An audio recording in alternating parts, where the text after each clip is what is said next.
Yep. Okay. Hi everyone, I'm Alicia Payne, Chair of the committee, and I declare open the committee's 5th biannual public briefing of this Parliament with the National Capital Authority. I want to begin by acknowledging that we're meeting today on the lands of the Ngunnawal people and pay my respects to their elders past, present and emerging, and extend those respects to First Nations people joining us today. In accordance with the committee's resolution of the 8th of August 2022, this hearing will be broadcast on the Parliament's website, and the proof and official transcripts of proceedings will be published on the Parliament's website. Those present here today are advised that filming and recording are permitted during the hearing. I also remind members of the media who may be present or listening of the need to fairly and accurately report the proceedings of the committee. As I said, I'm Alicia Payne, and online we have joining us the Deputy Chair, Nola Marino, we have Linda Burney, and we have Senator Karen Grogan, and we might have some others joining us in person today. I now welcome representatives of the National Capital Authority to give evidence. For the Hansard record, could you please state your full name and the capacity in which you appear before the committee? Thank you. Karen Doran, Chief Executive of the National Capital Authority. Hamid Haider, I'm Chief Operating Officer. I'm Smith, Chief Planner, National Capital Authority. Greg Talentire, Project Director for Commonwealth Avenue Bridge Project. David Wright, Director Lake and Dam with the NCA. Thank you all for being here today. Although the committee does not require you to give evidence under oath, I should advise that this hearing is a legal proceeding of the Parliament and therefore has the same standing of proceedings of the respective houses. The giving of false or misleading evidence is a serious matter and may be regarded as a contempt of Parliament. The evidence given today will be recorded by Hansard and attracts parliamentary privilege.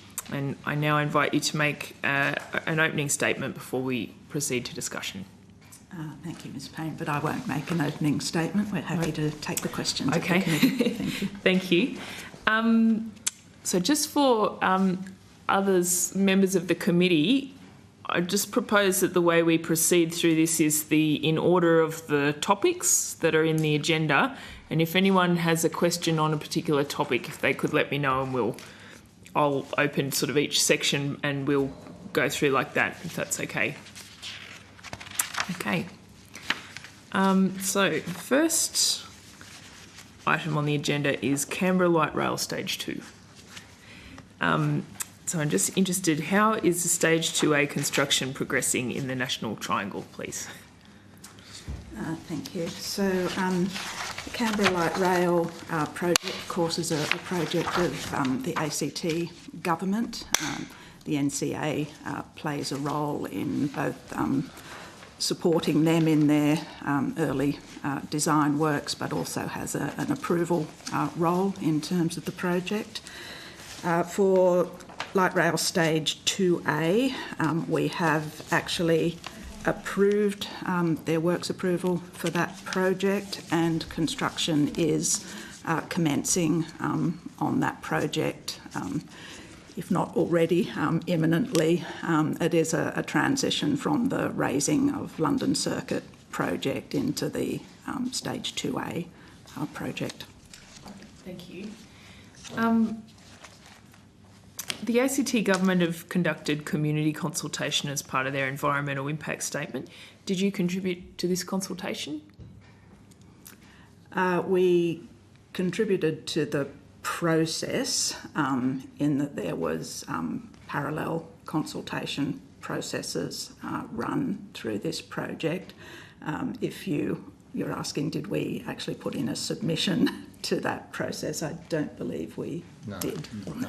Okay. We do engage with them very regularly, and so our thoughts, the authority's thoughts about the project 2B, 2A are sort of well known through those mechanisms. Yeah. Thank you.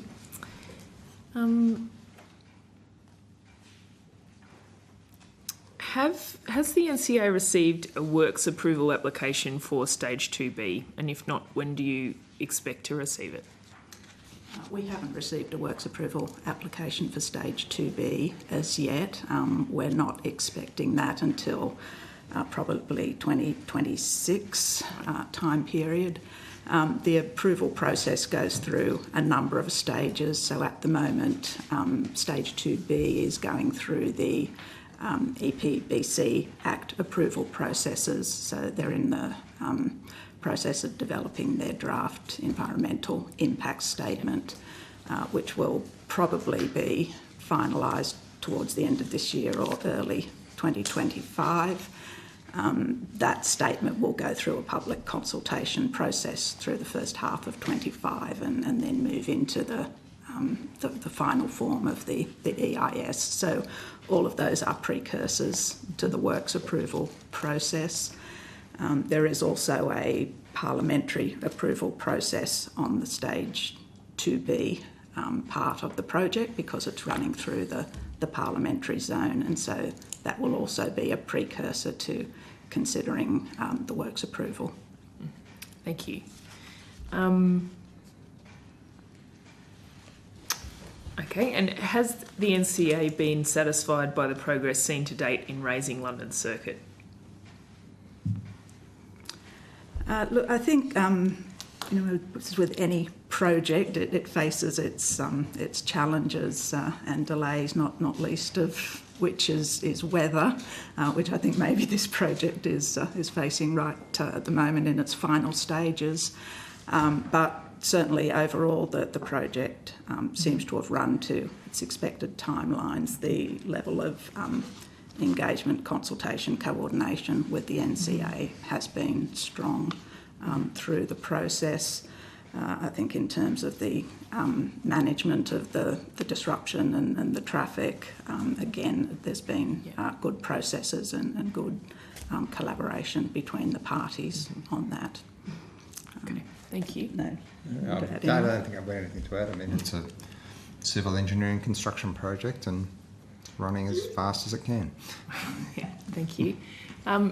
Deputy Chair, did you have questions on light rail? Yeah, thank you. Yes, thanks, Chair, and good morning to you all. Look, I just wanted to know, we've had delays. I know we're going to talk about the Commonwealth Avenue Bridge after this, but in relation to the combination between these two projects, will any delays on that bridge itself affect stages 2A and 2B, please? No, so based on our understanding of the timings of Stage 2B project, it would commence in 2028 at its earliest processes. So with the bridge, we're looking at a timeline of finishing in mid-2027. And so with those buffers, we're expecting, that it would not be causing any delays to the Stage 2B. Right, thank you. Chair, that was my question on this issue. Thank you. I was just going to say stage 2A is quite independent of the Commonwealth Avenue Bridge project, so those two projects can be running at the same time, and while we'll continue coordinating with ACT government, they won't necessarily conflict with each other. Okay. Yeah, look, that's a good thing given the issues around traffic management, even with both projects not in the same location, the matters around managing traffic management and some of the heavy vehicle traffic that will be required in and out and through Canberra at the time. It's just trying to minimise those impacts. Yes, it will certainly be a continuing challenge, and I know that the community has had to be patient through all of this construction, but we do work with the ACT government where members of committees, task forces that they run that look at the disruption and traffic issues. So I think everyone's committed to trying and making it as streamlined as possible. And thank you. Thanks, Chair. Thanks, Deputy Chair. Okay, we might move on then to Commonwealth Avenue Bridge. Thank you, and that was one of my questions as well, was around the impact on light rail, but that's been answered. So I was just interested if you, given the delays that have been publicised, are you able to give us an update on a revised timeline for commencing and completing construction, please? Yep, so we are still in tender processes for a head contractor, given the complexity of that tender and the responses back. We're still working through those processes. So looking at the program with that we're working through is we would still have a portion of design work to complete in early to mid 2025, with the middle of 2025 would be the commencement of construction, and it's based on around an 18-month program. With obviously we build in some contingency on that, so that's where we're sort of looking around that mid 2027 completion. Okay. So are you able to say when you expect the head contractor to be appointed? I'm hoping that we can wrap that up by the end of this year, but it's likely, given the timeframes and the complexities, that it may move out to early 2025. Okay. It is, we are in the very final stages of negotiations, so we're sort of months away, not weeks to months away. Okay. And the annual, okay.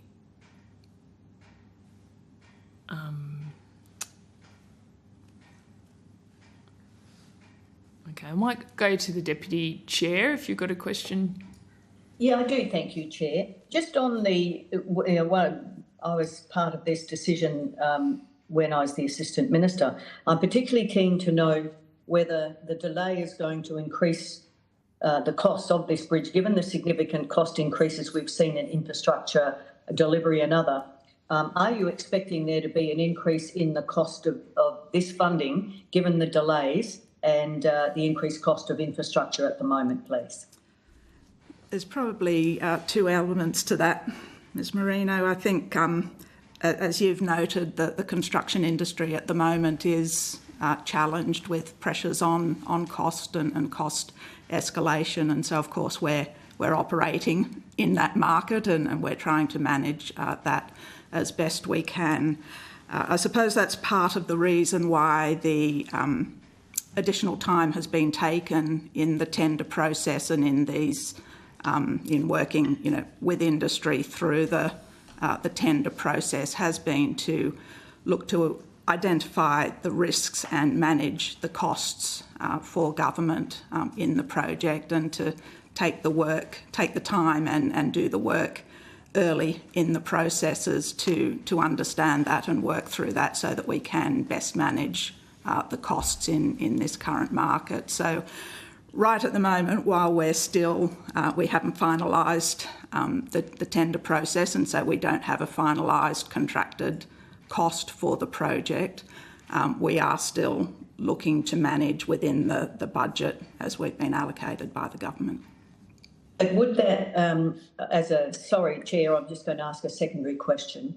Would that then necessarily result in a change to the scope and delivery, given the significant heritage issues in relation to this bridge? Would that, in an attempt to meet the actual $137 million price tag, would there be any change to the scope around the actual work that needs to be done on the bridge, please? I think the critical aspects of the project are certainly the strengthening of the bridge, yes, and the widening of the pedestrian and cyclist walkways. So those elements of the project are seen as core, and they will be preserved through the process and prioritised through the process. Also, taking into account the heritage aspects that go with all of that. So if there is any cost pressure and need to reduce scope, it will be around some of the more, what you might call, cosmetic aspects of the project, which would be the landscaping sort of leading into the bridge works. There was some scope for that to be considered as part of the negotiations, and for that work to be picked up by the NCA as part of our business as usual work programs over a time period as necessary. Again, those issues are all what's being worked through at the moment, but the core elements of the project won't be jeopardised, I suppose, through this process. Yeah, look, I'm glad you've got such a strong focus on that, because that's the intent of this, is the actual strengthening. The core part of this is just the critical piece, and we need to do it once and do it very, very well. Thanks, Chair. Thank you. So the NCA has reportedly spent millions on legal and advisory contracts related to the bridge project.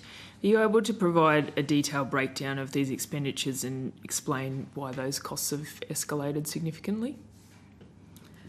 I think we can take on notice to provide that breakdown when we're sort of at the end of the process, and we can provide that detail.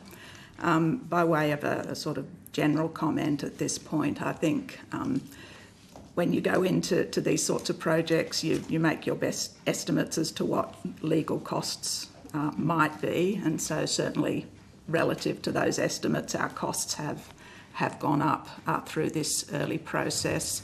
But I think, again, it goes back to the fact that we took the additional time in the negotiations and discussions of the way in which the contract would be entered. We took the time to look at the risks and where the risks were sitting with parties through the contract. That has led to what seems like additional costs at this stage, but will hopefully be resulting cost savings in the later stages of the project. Okay, thank you. Well, I appreciate you taking that on notice to provide a breakdown, but are you able to just explain, in sort of broader, higher level detail then what millions of dollars need to be spent on legal costs for a project like this?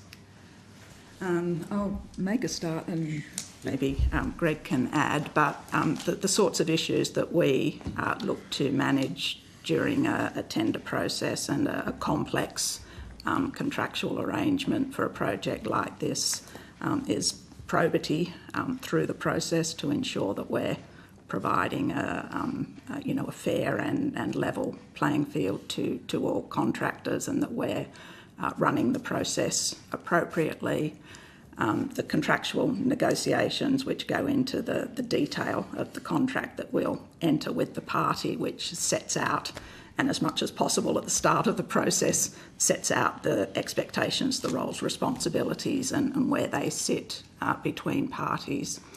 And then the risk management piece, which again, the more you can do early in the process rather than later to identify all the potential risks and have clarity around where those risks sit between parties and capture that in the contract. They're sort of the main elements that we would work through. But Greg, I don't know if you want to add to that. Yeah, I'll probably add two other points to that. So back at the business case as well, it contemplated a different procurement model for the Australian government for this project, and then the further we got into the project, that model wasn't appropriate and it wouldn't have produced the best value for the project. So we did look at an alternate model partway through, which then some of the original estimates, obviously they change in that switch, and so we've got the right balance now for the procurements that gives the best value, and pretty much from a contractual point of view for the Australian government, it's a better outcome than the original ones contemplated. And then the second point to that, with negotiations do involve a lot of legal matters that the project again couldn't foresee with some of those, and they just add weeks onto these processes to get the right outcome for each of the procurements that we've delivered so far, and we're certainly working through that in these final stages with the head contractor. Okay. Thank you.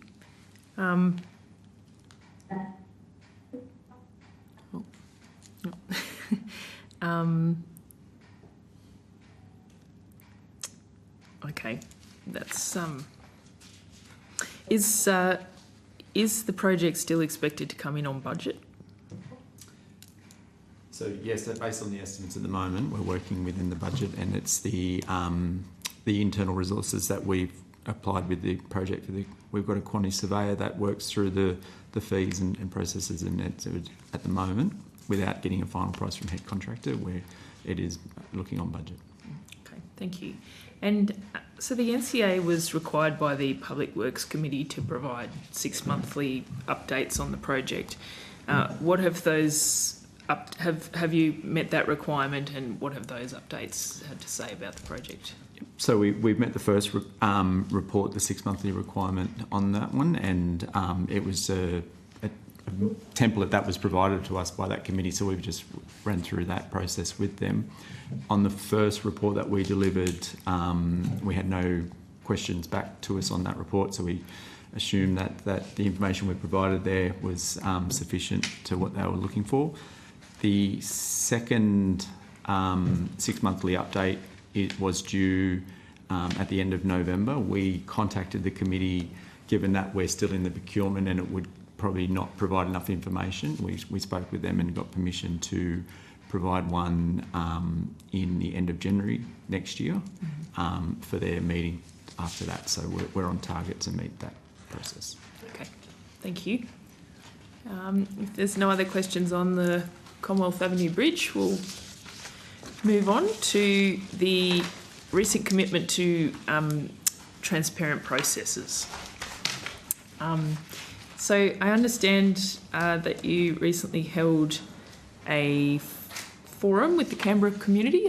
Could you give an update on that? Thank you. Yes, the community forum was one of the commitments under the Statement of Expectations and Statement of Intent, which we exchanged with the Minister. We've committed to holding 2 community forums a year as part of our broader commitment to more transparent processes and broader engagement with the community. The first forum was held a couple of weeks ago, 14th of November. We held that.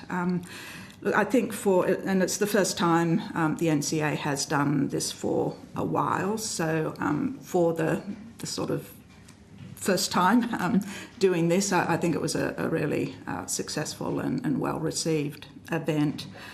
We had around 150 people registered to attend. On the night there were about 100 people in attendance, and there were various interest groups represented, individuals in their own right, representatives from government, and representatives from some of our common sort of volunteer and associations, the Lake Burleigh Griffin Guardians, Pedal Power ACT, for example.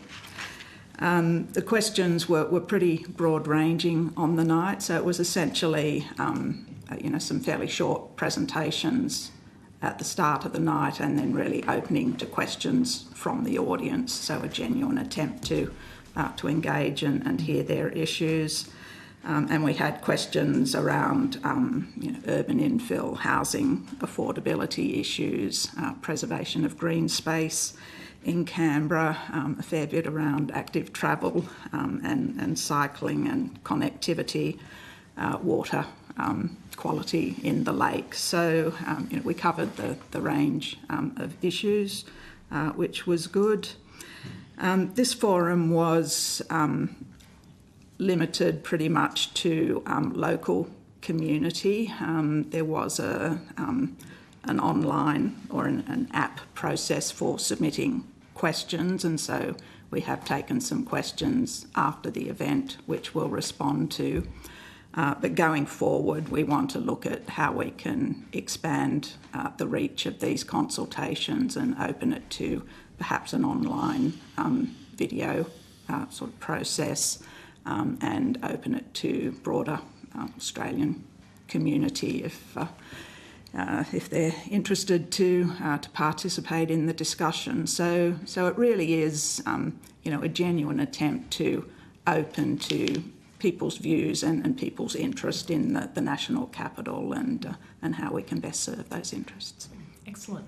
And how do those views? What's the mechanism that you feed those views into your processes or to the minister or what? Yeah. Yeah, no, thank you. We will, after this first forum, we'll be capturing the main topics that were raised and reporting back to the Minister on those. As I said, there was an opportunity for questions to be captured more than we could cover on the night, and we will be looking to respond to those questions. But I think it's fair to say that while a lot of the issues weren't new or surprising, it is a mechanism which allows us to really look at our processes, how we engage, how the community perceives the way we engage, and to just feed that into how we do our work at the NCA. And I think it really feeds well into what are some of the broader commitments under the Statement of Intent, which really goes to looking at our policies and procedures, looking at our website and how we make information available, looking at our decision-making processes and our engagement processes more broadly. So all of what we heard and what we'll continue to hear will just keep feeding back into how we look to improve our processes going forward. Yeah, thank you. So aside from the forum, what other things, what could you give an update on the progress towards the other elements of it as well, of the statement? Yes, thank you. I think there were 13 activities that we committed to under the statement, and I won't go to all of them, but some of them were certainly around looking at our policies and processes, and particularly around our regulatory functions and our approval and decision-making functions. Some of that falls into the planning space, so probably one of the biggest pieces of work will be a commitment to produce a discussion paper on the planning approval processes and governance frameworks. That will be a paper that we bring in an independent party to do for us, and it will look at other jurisdictional equivalent frameworks. Okay. Do you want me to Yeah. Will you continue? Yeah. Did you have a question, Linda? Yeah, I do when you're ready. Okay. Yeah, sorry. Thank you. So that piece of work, we're in the procurement stages to bring in that independent party. Internally, we're looking at some of our other decision-making processes around parking and venue hire and other activities that we provide. And that's really looking at, I suppose, our materials and how we present those materials to the public and making them as user-friendly as possible and as understandable as possible. And then I think that the last part was, I said I won't go through all 13, but material on the website is then the sort of the important part of that. Once we've done all of this internal work and review, is really looking at how we present that material and make it easily accessible to the community. Thank you. Linda, sorry. Oh, thanks, Alicia.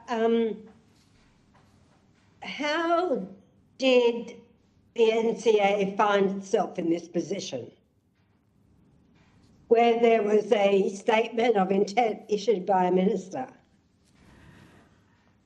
Ms Burney, I think the process of issuing statements of expectation and agencies responding with a statement of intent is a fairly common process in the government. Okay. It's when you have an agency of the form of the NCA, so not a department where the secretary is reporting directly to the minister, but an agency that can be somewhat more independent, and we report to a board and then through to the minister. It is a fairly common process to set out what the government's expectations are of that agency through this vehicle of a statement of expectation. This is not a gotcha question, but two things. please. So what's the process of reporting back to the Minister? Obviously talking to this committee, but progress reports back to the Minister, and also how do you manage the relationship between the federal parliament and the ACT parliament? Okay, thank you. Just in terms of reporting back to the Minister, that's certainly a commitment which was made very explicit in the Statement of Expectation Intent. So we do report on a quarterly basis in a formal briefing form back to the Minister against the 13 activities that were committed to in the implementation plan for the Statement of Intent. And that reporting also goes to the department as well, so that they're part of that process. We also have regular meetings with the Minister. Myself and the Chair meet on virtually a monthly basis with the Minister to discuss not only the Statement of Intent but our work program more broadly, projects, major projects and other priorities.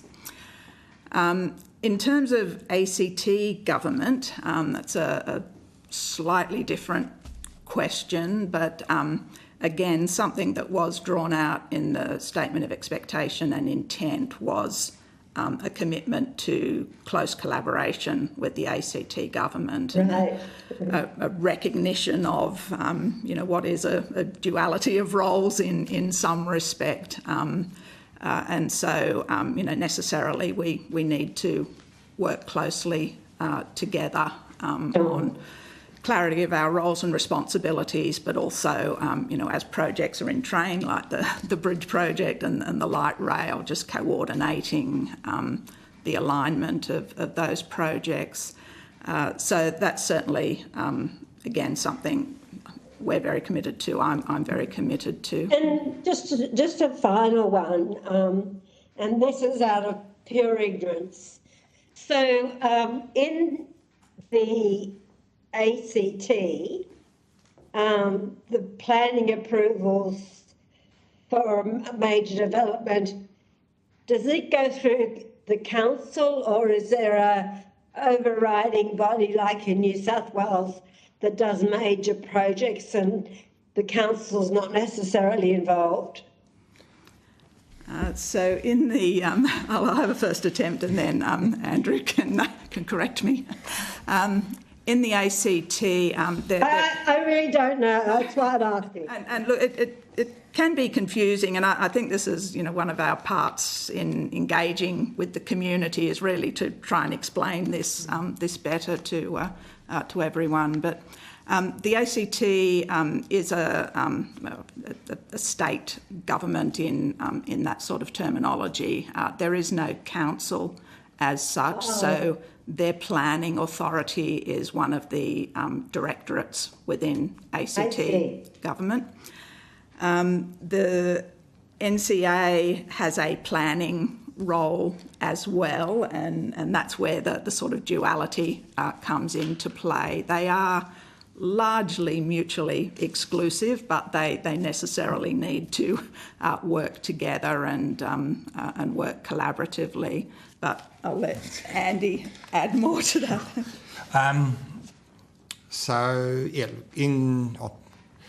The ACT2 is looking at planning reform as well, as just about every jurisdiction around the country is. Look, in short, for the great part, their planning agency, the Directorate, operates and makes planning approval decisions.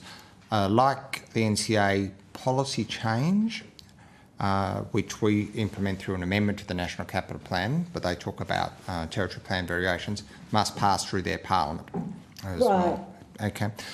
I understand, I think I understand where you're coming from. It's not uncommon for state governments to elevate the planning approval for more complex to higher order entities. So I think in New South Wales there's I think they call them, I can't actually recall the name now, but there's above a certain budget, councils do not approve projects. They become state significant projects, and I think for the largest of projects, they must be approved by the New South Wales Planning Department. I think that's the sort of hierarchy they have there, and then there are appeals bodies structured. I couldn't tell you what happens in other jurisdictions, but the principle is much the same. Smaller projects through council, larger projects through other entities. Here in Canberra, we do try and draw some fairly hard lines. Where an area is designated under the National Capital Plan, the National Capital Authority is the planning approval authority. We will, depending on the nature of the project, and it's most of them, we will consult with relevant territory agencies, and in particular their transport department. So if we approve a building, no matter what it might be, that's going to have a traffic impact. So we'll be working across the jurisdictions, and it's quite normal for us to say, well, have you coordinated with Transport Canberra? So it's so that's part of the integration between the two. The actual approvals, for the most part, quite hard line, but there is a lot of liaison between ourselves and the relevant ACT government agencies. Right, thank you. Thanks, Linda. Thanks, Chair. Thank you. Any other questions on this item? No? Okay, we might move on then to the National Memorial for Victims and Survivors of Institutional Sexual Abuse. Could we start with an update on that project, please? Oh, certainly. So you'd be aware that an earlier design for that proposal was set aside for a range of reasons related to the technical complexities of that particular project. The government has instituted a new design process that is also in its tender phase. So I'm a little bit limited to what I can say on that, but if it goes to program, we think that design phase will be concluded by early February 2025, with the outcome of the design known then. Okay, thank you. And given what happened with the first design, what measures have been put in place to ensure, you know, that we don't get a design that's amazing but won't work again? Yep. So it's the design process this time around is essentially design firms were invited to express interest in undertaking a design proposal, preparing for the Commonwealth. That stage has concluded, and the design firms that were selected through that process have submitted designs, and each of those designs that are submitted will be going subject to an independent cost and buildability analysis, and that cost and buildability analysis will be provided to tender advisory panel to consider as part of their deliberations. Throughout that process, there is constant engagement with the Victims and Survivor Group representatives who have been established by the Department of Social Services, and in fact that group comes together next week to discuss the proposals. Okay, thank you. Chair, can I ask a question here? Yes? So, just reading through the papers, and you may not be able to comment on this, but I hope you can. So, I'm just drawing the link between this project and the NURA project. The decision, as I read it, is that this memorial will be on the Acton Peninsula. Is that right? That's correct, yes. Whereabouts? Yeah, the site for the memorial project is on the southern shore. So the NURA project that's been announced by government is essentially an extension to IATSIS, and there is a road between the NURA site, the expanded IATSIS NURA project, and this site. Are you telling me, I was the person that announced the NURA project, are you saying that this will go on to the where the lake is, the water. Yeah, it's On the between, top of if the see, you'd know IATSIS, either where the IATSIS building is.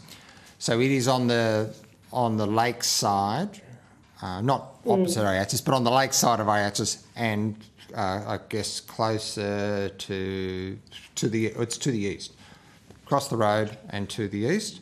We are in very close, we're having many discussions with IATSIS, Department of Social Services and the National Museum to make sure that the projects can operate and operate seamlessly, sit comfortably together and don't impede on the enjoyment of any of them. So that's, and in fact IATSIS have been kind enough to brief the victims and survivor groups representatives on their project and receive their feedback to make sure that the two projects can sit comfortably side by side. The reason I raised this, it was an extraordinarily difficult task to get the local Aboriginal community to agree to the new site. I mean, they were very unhappy with the original site of Noora, as you know. So I'm hoping that in your moving with both projects, because they will fail if you don't, that there are open lines of discussion and consultation, not only with IATSIS, but also, as difficult as it is in Canberra, to make sure that there's community consultation as well.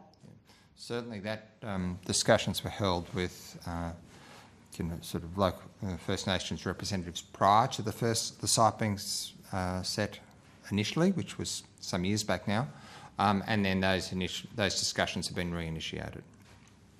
So that's for the memorial. For the site. memorial, yes. Yeah. I think IATSIS, who are obviously taking the lead in the Noora project, although they have established a steering committee which the NCA participates on. I know they've undertaken extensive... It was my decision that you got the project. Thank you. They've undertaken extensive consultation, but I think one of the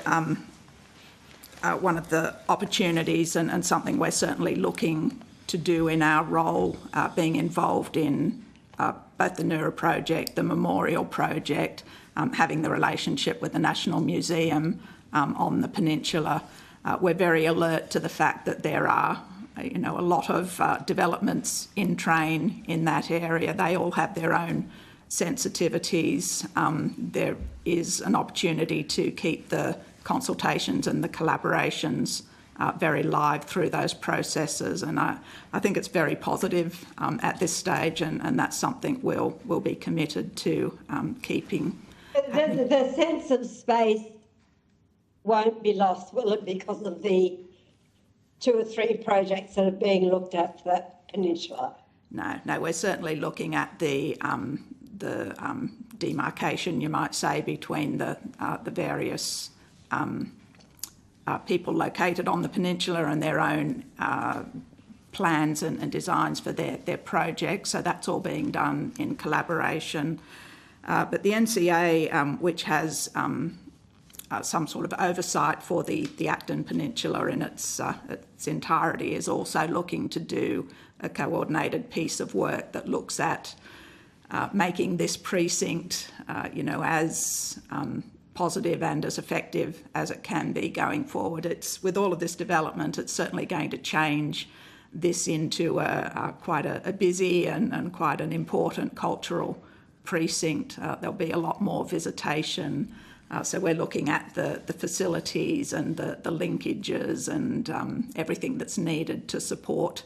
And the National Museum is obviously crucial to the whole thing as well. Absolutely, yes, preserving their interests and their own plans as well is important to all of those discussions. Thank you, Chair. Thank you. I just had a further question on the memorial. What measures are being taken to ensure that survivors and their families and allies are being consulted in design? So for that aspect of the proposal, of the project, the Department of Social Services has established a victims and survivors reference group. And that group comprises of representatives of a range of agencies or groups that represent the people whose life experience their life experiences included this aspect, and through those networks, engagement will occur. Mm-hmm. The chair of the group is also the lead royal commissioner, who, of course, heard many thousands of stories, and so that is the group that's been set up to provide DSS and the NCA with views, thoughts, and guidance around how this memorial best represents the subject matter. Thank you. Just moving on to the Neura project itself then, could you give an update on where that's up to, please? Neura is it's a project, obviously, as Ms Burney stated, is being run by IATSIS.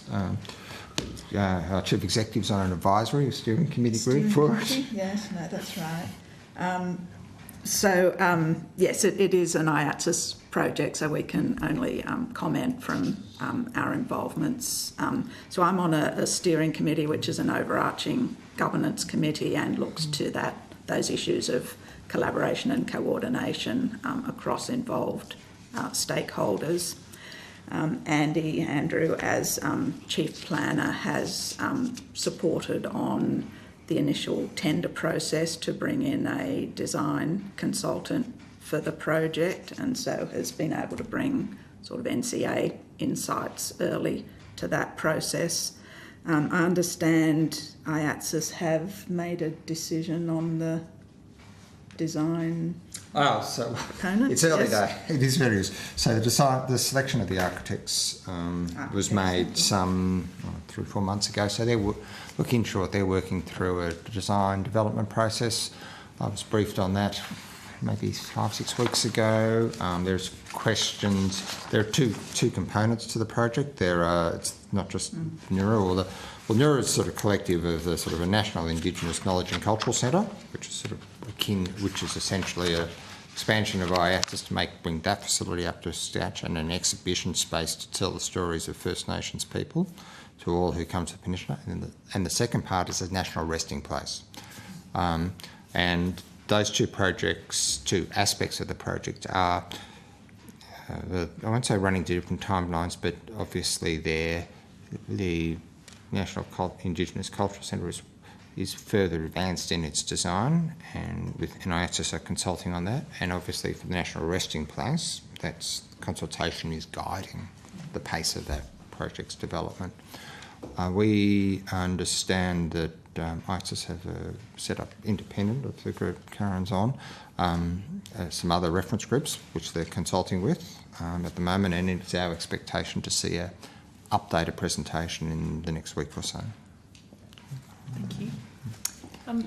Linda, did you have further questions? Yeah, a couple of questions. I don't want to stretch this out too much, but the way you've described the project of having two elements is absolutely correct. One of the and this is not necessarily the business of the NCA, but certainly the design, is that the current facility, IATSIS, really isn't fit for purpose in terms of the collection. And then what was obvious to me when I went to IATSIS is there is no learning space there. So school groups don't go there, and the hope was to change that because so many school groups visit the National Museum. So that has to be an element of the design, but obviously that's beyond what you're involved with. But can I put it to the NCA that the resting place, that's not just about Canberra. That is, or the ACT, that is a national endeavour. And there will be remains housed there from all over the country due to lack of providence. There are many Aboriginal body parts in the bottom of cabinets, in boxes, in filing drawers all over the place, including in some storage facilities in Canberra. So I guess what I'm saying is that, do you have any role in determining the cultural sensitivity of the resting place? I think I can comment a little from what I've seen through the steering committee. And again, this is largely an IATSIS project and responsibility, but certainly the thing that they have focused on and they reported to the steering committee on at our first meeting was around the extensive consultation that they've had with the Indigenous community. And I think what was drawn out in that was a recognition of this distinction between the national Indigenous interests, both for the resting place and for the knowledge and cultural centre, because that is going to be a national collection institution as well. So recognising those national interests, but also recognising the important local Indigenous community interests, given that these facilities are being located on their lands and on lands which have cultural significance to them. Yeah. So they are important issues, and there'll be a lot of discussions to continue as this project evolves, but I took some real comfort in the fact that at least that distinction had been identified early in the process, or those two interests. Thank you for that. And my final question, or probably observation as much as anything, can you just be a bit clearer about where the design process, I mean, it's been fraught, as you know. There was a national competition which we dealt with. So where exactly is the design process at? And are there two or one?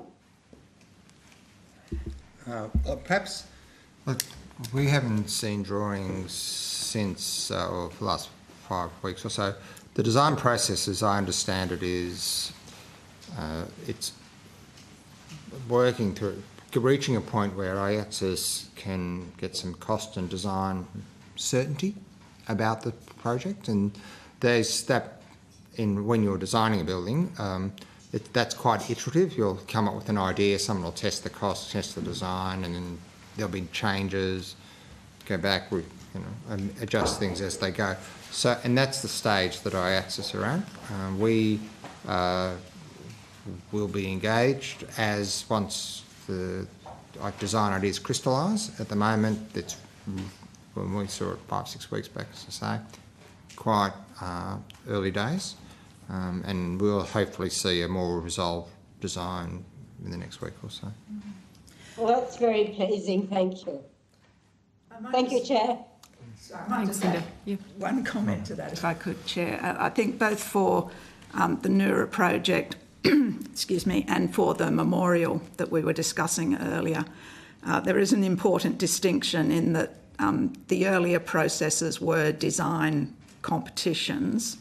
And I think now for both we are looking at more formal procurement processes in the way that the projects are progressed, and that means that there is more clarity around the scope, the parameters, the budget, the issues of buildability, etc. So I think to that extent the processes are different this time around. That is very gratifying to hear. Okay, thank you. I might move on then to Stirling Park. What is the current status of Stirling Park and how is the NCA managing the land? Thank you. Yeah.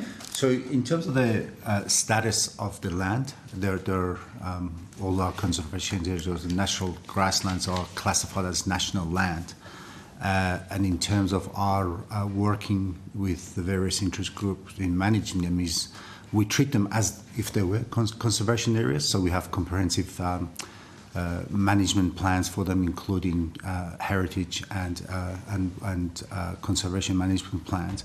We work very closely with the local groups in terms of the Friends of the Grassland and working collaboratively with them in managing them.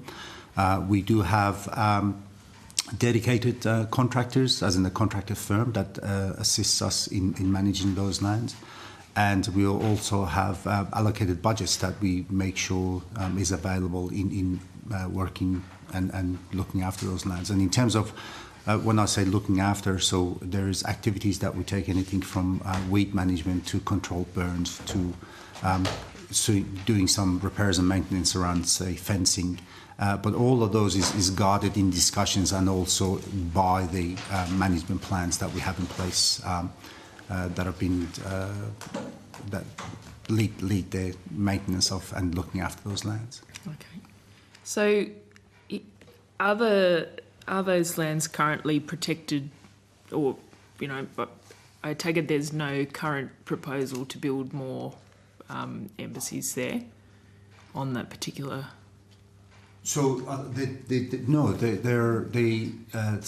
areas that are designated for embassy, they're actually quite a separate parcel of land that are outside Stirling Park. Stirling Park in itself is as I said, we do manage as conservation, and I don't. There's been no discussions and no plans. There's no plans, not even a sort of a vague idea in anyone's head to build. So it's managed as conservation area.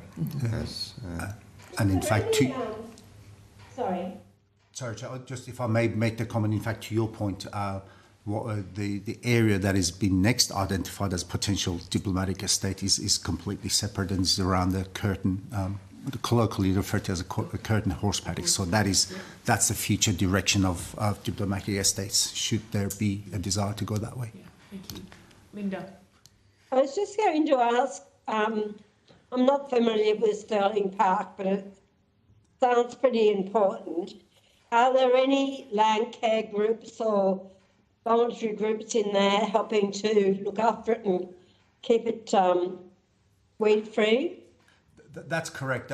So the reference to Friends of the Grassland is that, so we work collaborative with them and taking guidance from them in terms of how to manage that land. Yeah. And in fact, our work has been recognised by them in terms of the quality of the work and the aspects of the work and the success that it's been. It is a pretty special part of Canberra and quite a nationally significant area. Thank you. Thank you. And now on to one that's always a hot topic as we come into summer, water quality in Lake Burley Griffin. So the two ultrasonic pontoons have now been removed from the lake. Has the NCA observed a change in water quality since their removal? So perhaps I can make one comment and then David can provide the further details. We've taken quite a few different aspects of the in-lake trials to see how we can improve the water quality. But I think it's important to also stress that the lake itself is a recipient of all the inflows that come into it. So there's things that we can do once the water reaches the lake itself. And also, I think it's important to also highlight that there was a report done back in 2022 in terms of the state of the water, and that looked at the health of the lakes across. and did highlight as the Lake Burley Griffin having the better quality when you compare it to the rest of the lakes. In terms of the pontoons, it was one of the trials, and whilst they had limited sort of success, it wasn't large enough to declare it successful. Right. And perhaps David, you can talk to some of the more details as to what it involved. Yeah, please. Thank you, Hamid. The trial of the ultrasonic pontoons was aimed at testing the opportunity for localised treatment within certain areas of the lake.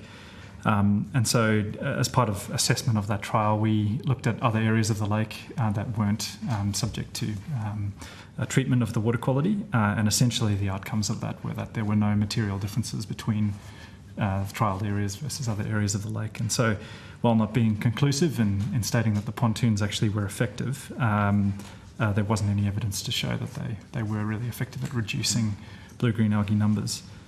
Coming back to your initial question, we did remove those pontoons, and it's probably too early to say whether there is a material change in water quality again. A little bit too early in the season for that.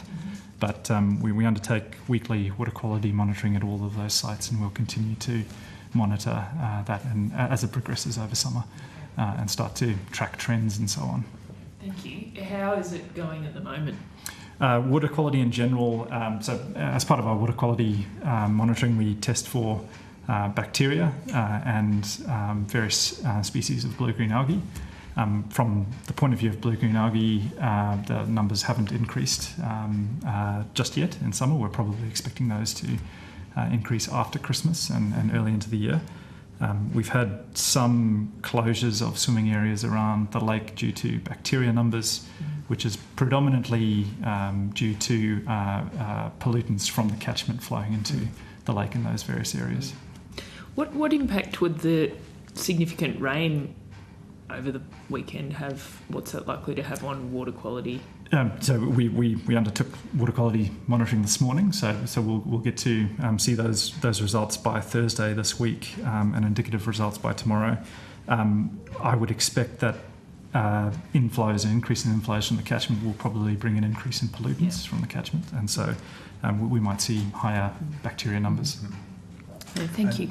If I may, I think it's also the fact that they also bring more nutrients. So not only do they bring impurities, but also bring more nutrients into the lake, which then causes to lead to the blue-green algae bloom. So it's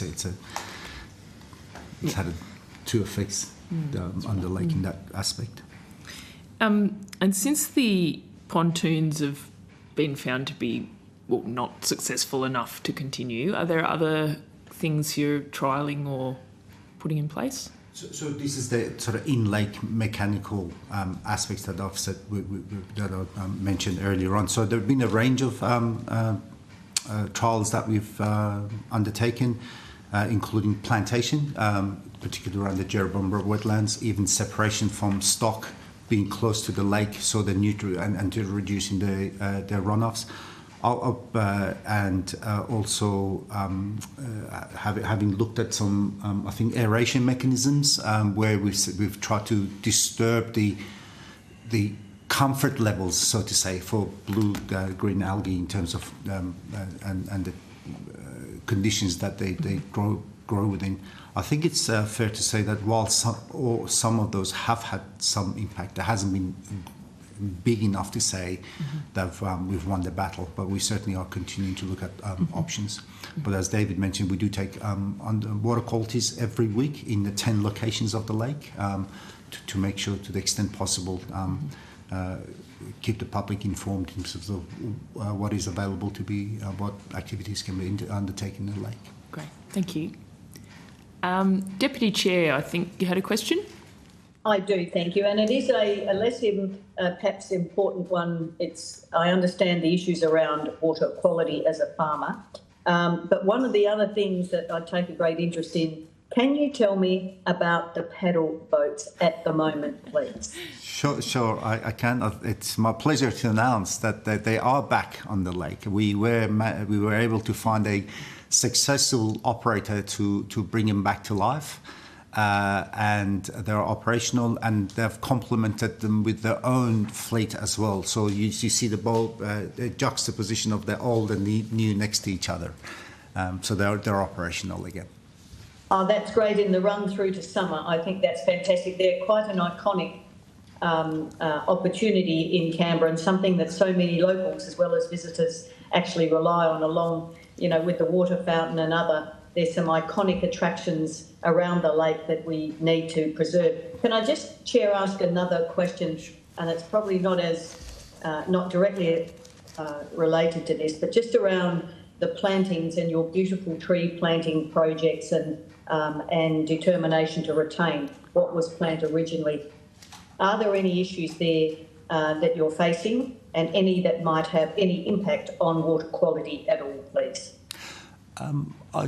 In terms of the answering your first part of the questions, we have set ourselves a target of tree canopy of 40% by 2030, and that means planting around 600 to 700 trees per annum, and we are on target with that. And in fact, there are aspects of that we've exceeded. In terms of your question around retaining, we have set ourselves a target of introducing different species as well, around 10%, to sort of mix up. Whilst our aim has always been to preserve what is there, but we're also looking at different species to see how they react in terms of to the climate and the conditions, and that's been set around the 10%. Water quality is always an interesting one. Certainly there are trees that are right around the lake, some deciduous, some none.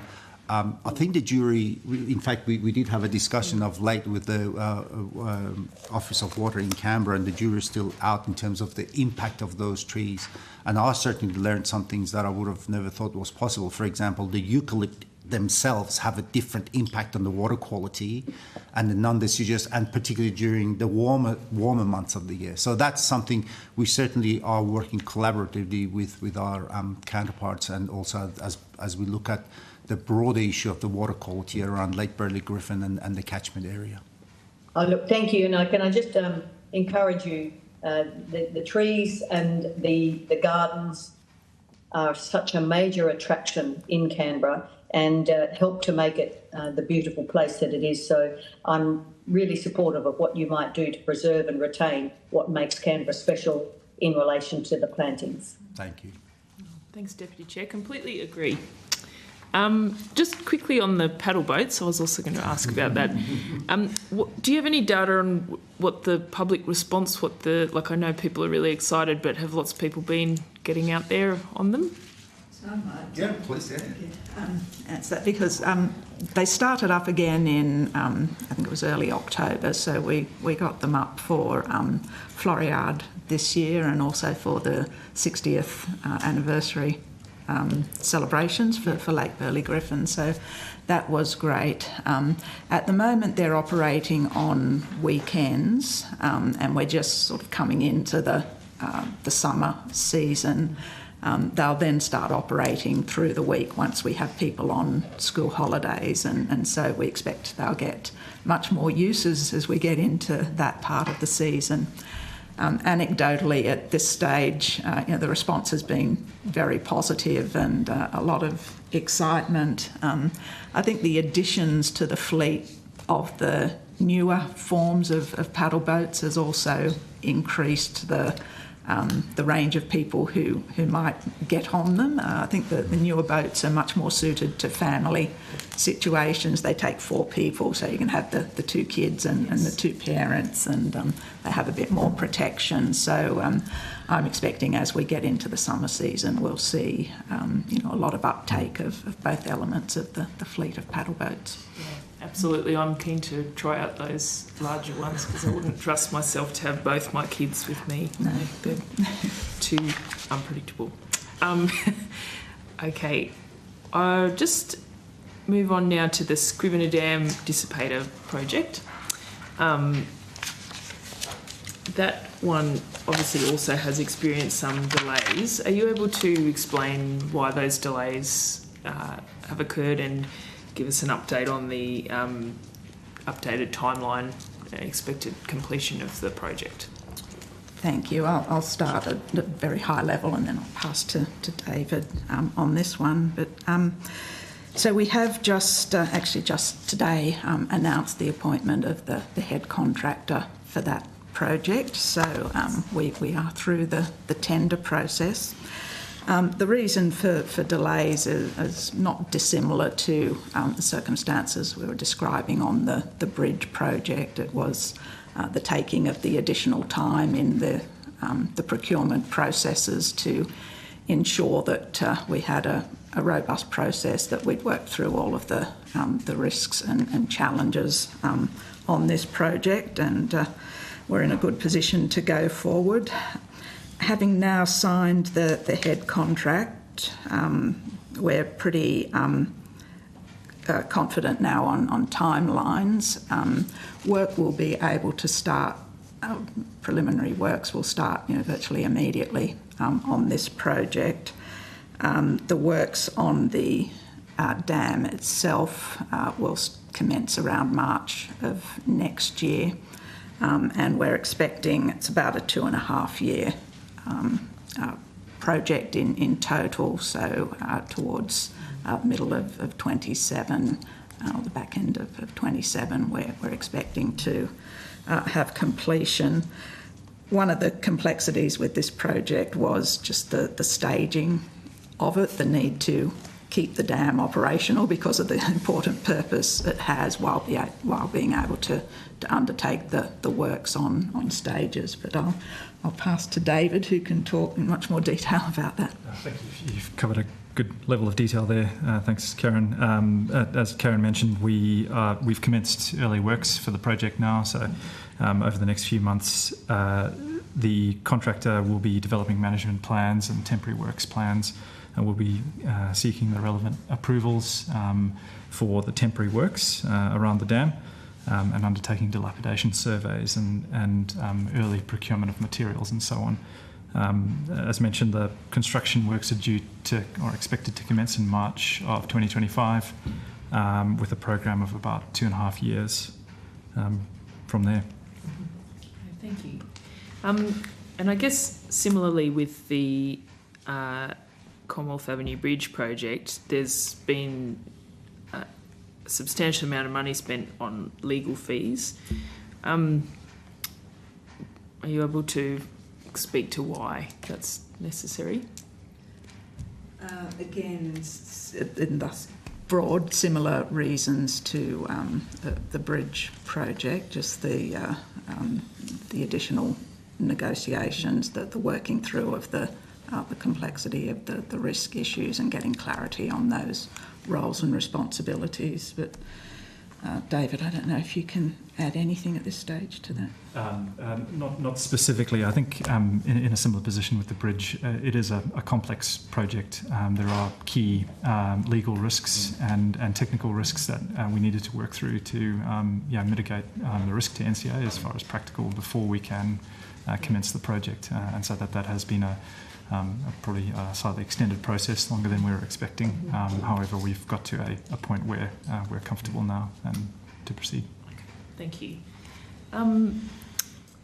Just a question that just popped into my head as you said that. Will that road need to be closed while those works are going on? Actually, it won't, I think is my simple answer. But correct. So we won't be permanently closing the Scrivener Bridge for the project. There will be temporary traffic management in place to assist with deliveries and delivery trucks, but other than that, we're not expecting any major disruptions. Okay, thank you. Thank you. Okay, that concludes the ones of the... I do have a few further questions on just some items that aren't related to any of those, but did any other members have any questions at this point? No, thank you. Okay. No, thank you, Chair. It's the floor is yours. Oh, thank you. So I just wanted to ask about the Carillon and what work remains to restore the National Carillon, and when can we expect it to be finished, and when can the public expect to hear the performances from the Carillon? Thank you. So there were two broad stages of work on the Carillon. One was refreshing the facade of the Carillon. The other was work on the instrumentations within the Carillon. I think we took the scaffolding down somewhere around August, September of this year, with all of the facade works being completed. And I think, the Carillon now looks totally revitalised. It's, it's coming up really well. It's not only, fresh and clean, but it's also safe and secure, and, will sort of last another 40, 50 years now with the works that have been done on it. The instrumentation works then proceeded once those facade works were completed. During the month of September, we had our contractor from the UK out here doing installations of new clappers, which are the mechanism that hits the bells. And worked collaboratively with our Carillonists on that installation and the tuning of the instrument for them. That work has essentially finished in the first stage, which means that the Carillonists are now able to access the instrument and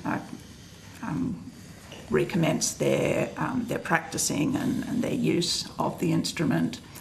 We did agree to a 6-month, what we're calling a commissioning period, so almost a 6-month trial on the instrument, where our contractor has agreed to come back in March of next year, again to work with the Carillonists to ensure that everything is working to their satisfaction.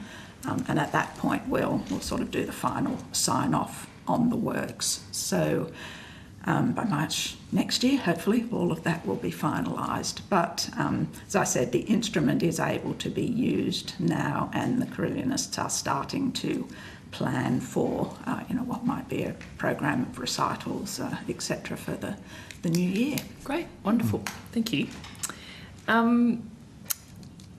Interested, did the NCA receive feedback on the drone show that we had early this year and the night markets, and will that return in 2025? I thought it was fantastic.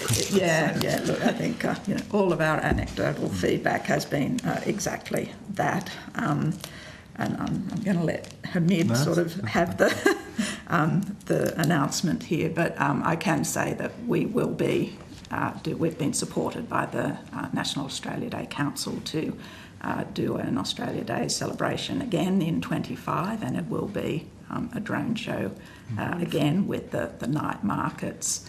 But in terms of the success and appreciation of last year's event, look, this is really one for the team that did an amazing job. And over the weekend of the Tourism Awards, they took out the first, I guess, place for a major event in Canberra, and so it was really credit to the team, and in terms of what they did, and also meant in terms of in the judges' eyes, the appreciation of what the deal was.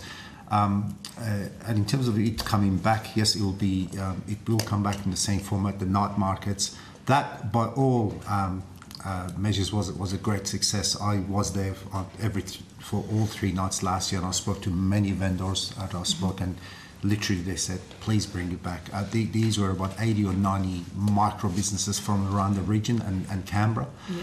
And if I can rattle off some anecdotes in terms of people asking how do you know what's successful? Well, the cannoli people they sold about 3,000 or 4,000 cannolis during the night.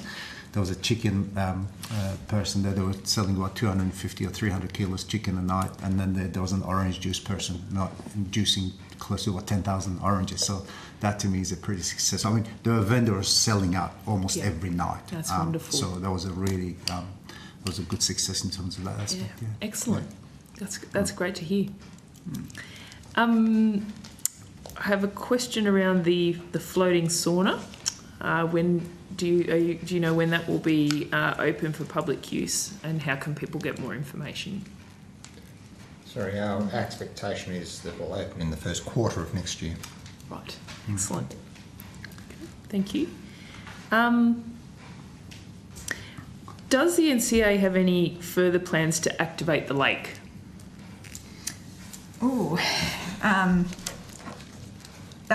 Yes, I suppose is the simple answer. Certainly, it's as part of our mandate to promote Canberra, to attract people to the National Triangle, and the lake is such a central feature and asset of the Triangle and Canberra that it's integral to a lot of that. I'm really pleased that we've been able to consolidate on some of the very specific activation activities that were commenced by my predecessors. So, the floating saunas, the paddle boats, and to stand up some of those activities. But we are looking more broadly at all sorts of activations around the lake. So, the events that we run, or the events that we coordinate with ACT government and others to run around the lake. Continued planning work on keeping the lake foreshores as attractive and useful as we can. We've done works in the Kings Park area, and we'll be continuing that work looking at the Commonwealth Park area, and then Commonwealth Place is sort of probably next on our agenda. I've already mentioned Acton Peninsula, which will be a new precinct around the lake, and so that's a form of activation as well.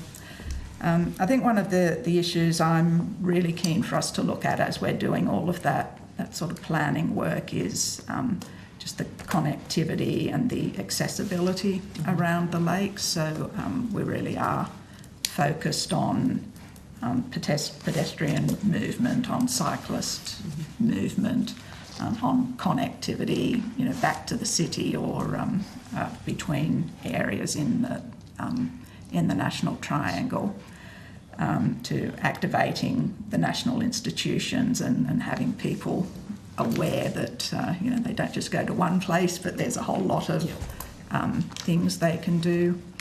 And then I guess the last part is the other amenities that you need to support that. So toilet facilities, the essentials, but also food offerings, food and beverage offerings, coffee offerings, which encourages everyone to walk around the lake and get their coffee. So I think really a lot has been achieved, and probably mainly in that central basin area, and we're just looking to continue to build on that in an appropriately balanced way, I suppose, to activate the lake, but to also preserve what is beautiful around the lake as well. Yeah, wonderful. Okay, thank you very much. Just checking one last time if anyone had any further questions. No, I don't. Thank you, Chair. No. Thank you both. Sorry, just got to find my... Okay, thank you again for attending today and taking our questions. If you've been asked to provide any additional information, if you could please forward it to the Secretariat by Friday the 13th of December, that would be appreciated. Thank you. And you'll be sent a copy of the transcript of your evidence and have an opportunity to request corrections to transcription errors. And thanks again to the Deputy Chair and to Ms Burney and Senator Grogan and to the Secretariat and Broadcasting. And I declare the hearing is now adjourned. Thank you. Thank you very much.